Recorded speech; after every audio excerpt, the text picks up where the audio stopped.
Obsessive love turned our memories into scars. Manipulative words made me lose who I was. I walked through the pain and found my own way back.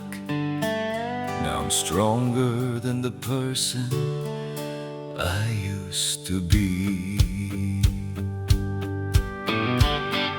May mga sugat na hindi nakikita ng mata, mga salitang matagal na nanatili sa ating alaala. Akala ko noon kapag nasira ang puso, wala nang paraan upang ito'y mabuo. Pero nang wala na akong ibang malapitan, may isang hindi kailanman lumisan. At sa gitna ng aking mga luha, natagpuan kong muli ang Diyos na kasama. Selos sa mata, puso'y nagkalayo, pag-ibig na dati unti-unting naglaho. Mga salitang matalim, iniwan akong sugatan, hanggang sarili ko'y hindi ko na makilala kailanman. Mga alaala'y naging mga peklat, mga pangako'y tila dahong nalaglag.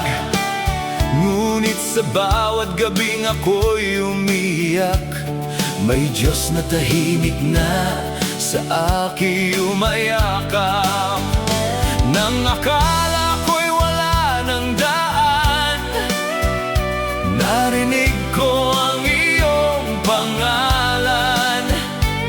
Sa pusong wasak at sugatan, ikaw pala'y hindi kailanman lumisan.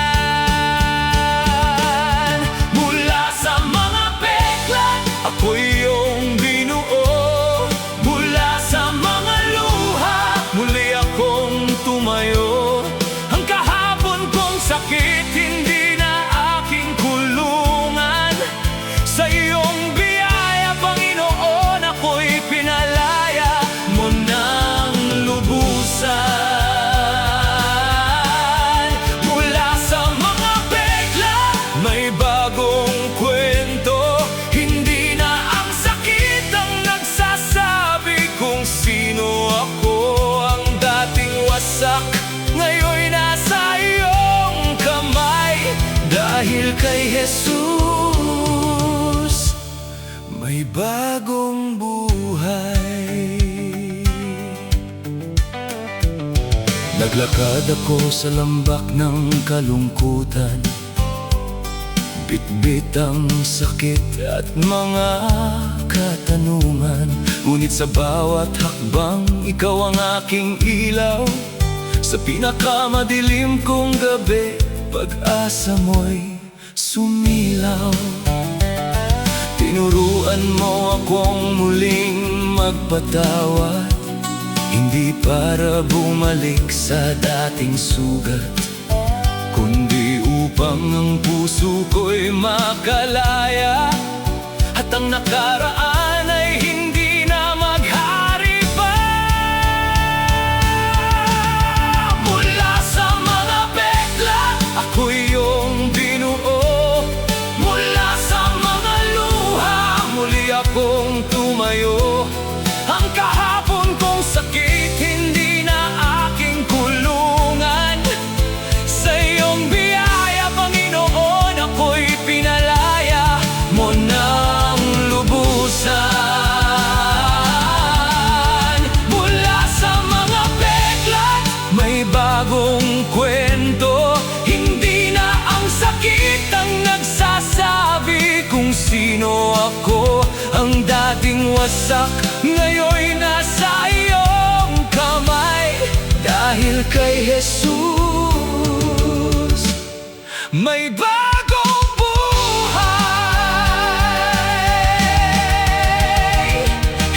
ako ang sinabi nilang ako.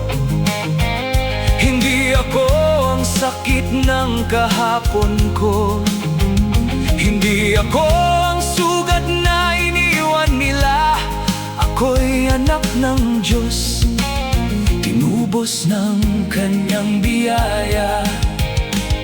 Kung ang puso ko man ay minsang naduro, sa kamay ng Diyos muli itong nabuo. At bawat peklat na dati kong iniiyakan, ngayon'y patotoo ng Kaniyang katapatan. Mula sa mga peklat, ako'y iyong binuo. Mula sa mga luha, muli akong tumayo.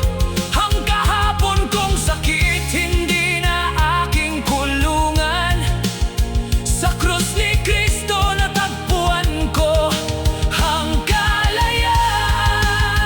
Mula sa mga peklat, may bagong kwento. Ang dati nawawala, ngayon'y natagpuan mo. Mas matatag ngayon kaysa kahapon kong buhay. Dahil kay Jesus, may bagong buhay. Hindi lahat ng peklat ay tanda ng pagkatalo. May mga peklat na nagpapaalala na minsan kang nasugatan, pero hindi ka na natiling nakahandusay. He heals the brokenhearted and binds up their wounds. Ang nakaraan ay bahagi ng iyong kwento, pero hindi iyon ang huling kabanata. Kay Kristo may paggaling. Kay Kristo may paggaling. May panibagong simula. At kay Kristo may bagong buhay.